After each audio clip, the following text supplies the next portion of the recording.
Os filmes nacionais têm garantido por lei um percentual de exibição reservado nos cinemas brasileiros. Saiba na reportagem de Silvana Monteiro como esse direito é garantido e quais são os deveres das salas de exibição. O sorriso largo no rosto é prova de como ele gosta desse ritual: sentar à frente de um telão e apreciar um bom filme. A história dele com o cinema nacional é um caso antigo. Começou como bilheteiro, passou a programador, assessor de imprensa no início dos anos 2000 e a pesquisador e editor do site Mulheres do Cinema Brasileiro nos dias atuais. Neste mesmo período, eu tanto trabalhava com lançamentos de muitos filmes brasileiros, do Carlos Rachembar, do José Mujica Marins, do Ivan Cardoso, do Silvio Bach. Então eu tive essa relação prática com lançamentos de filmes e, ao mesmo tempo, eu fui convidado para ter uma coluna de jornal, o jornal chamado Folha Popular, lá de Contagem, onde eu tinha uma coluna de cinema em geral. E dentro dessa coluna eu fazia homenagem a algumas das mulheres do cinema brasileiro. Adilson sabe na prática o valor da cota de tela, nome dado à obrigação legal existente em muitos países de exibição de um mínimo de obras nacionais no cinema ou na televisão. O objetivo é proteger a produção nacional frente à concorrência internacional, sobretudo da concorrência norte-americana. A primeira cota de tela que eu fiquei sabendo foi de 1932. 1932 é a primeira vez que se falou nessa questão, que devia ter um filme educativo a cada sessão. Em 1939 foi a primeira vez onde se falou de X dias por ano para o filme nacional. A cota de tela é definida anualmente por meio de decreto presidencial e fiscalizada pela Ancine, Agência Nacional do Cinema. O decreto 8.386 de 2014 define a quantidade mínima de filmes nacionais que devem ser exibidos no cinema brasileiro ao longo de 2015. O documento define, por exemplo, que complexos de uma só sala, como este aqui, devem exibir 28 dias e 3 produções diferentes ao longo do ano. As redes de cinema com salas maiores, a gente pode ter, por exemplo, uma cota de tela com uma rede de cinema com 7 salas. São 63 dias por ano, com 11 filmes. Complexos maiores, como, por exemplo, com mais de 16 salas, são 24 filmes por ano, 24 filmes brasileiros distribuídos no decorrer do ano. E aí varia.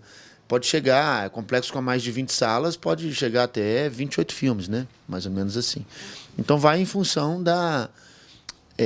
do tamanho do cinema, né? Do tamanho do complexo. Quem descumpre com a regra pode receber sanções impostas pela Ancine. A Agência Nacional de Cinema pode multar essas empresas até 5% da receita bruta média diária da bilheteria daquela sala ou complexo. Se as empresas não tiverem, de modo nenhum, facilitando, ou melhor, dito em outras palavras, criando embaraços à fiscalização de qualquer forma, nós temos hoje um poder regulatório que nos permite agir nesses casos, inclusive levando com auxílio naturalmente dos outros órgãos que têm competência para isso, embora a agência tenha algum poder de polícia, não nos cabe ao fechamento e interdição dessas empresas cinematográficas. Este professor acredita que outros mecanismos devem ser criados para melhorar a relação entre público, salas de cinema e produtores, como exemplo do que já acontece na Europa. No caso da França, por exemplo, que você tem cotas muito respeitadas, muito sofisticadas, que garantem não só a produção francesa, mas também eles garantem a diversidade de países, porque eles também, uma parte da cota, uma porcentagem da cota é para filmes europeus. Então, não fica só assim, filme francês, filme americano. Tem filme francês, italiano, alemão, né? E aqui no Brasil a gente pode pensar numa coisa dessa também. Às vezes, uma certa porcentagem para o filme brasileiro, aumenta um pouquinho, então 30% tem que ser filme brasileiro, 50% tem que ser filme latino-americano e europeu. E aí você consegue, talvez, equilibrar e oferecer à população um cardápio variado de opções culturais. Com essas mudanças, os filmes independentes ou alternativos poderiam chegar aos complexos maiores de cinema. Atualmente, a maioria não chega a fazer parte do percentual da cota de tela, sendo exibidos apenas em lançamentos feitos por salas menores, como o Cine 104, projeto de lei de incentivo que promove, em Belo Horizonte, a exibição de obras de grande valor artístico, mas não valorizadas comercialmente. Se não tivessem, a chance de estrear aqui, talvez seriam vistos na cidade só num festival ou numa sessão especial. Os filmes brasileiros que entram nas grandes salas, nos grandes complexos mesmo de cinema, vão ser filmes assim, essas comédias de costumes nacionais. São filmes que têm uma divulgação massiva, que tem bastante dinheiro para fazer uma propaganda entre a novela. Então, são filmes que vão ter um retorno comercial certeiro para o complexo cinematográfico. E tem que contar com a boa vontade do exibidor de colocar o filme na sala.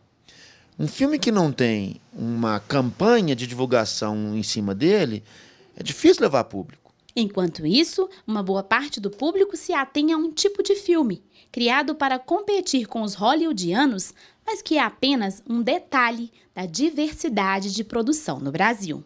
Então, a produção hoje do cinema brasileiro, por maior que ela esteja, por mais complexa que ela esteja, ela não encontra como escoar e como ecoar nesse público. E eu acho que, além da cota de tela, o caminho seria também de exibição nas nossas TVs comerciais e públicas.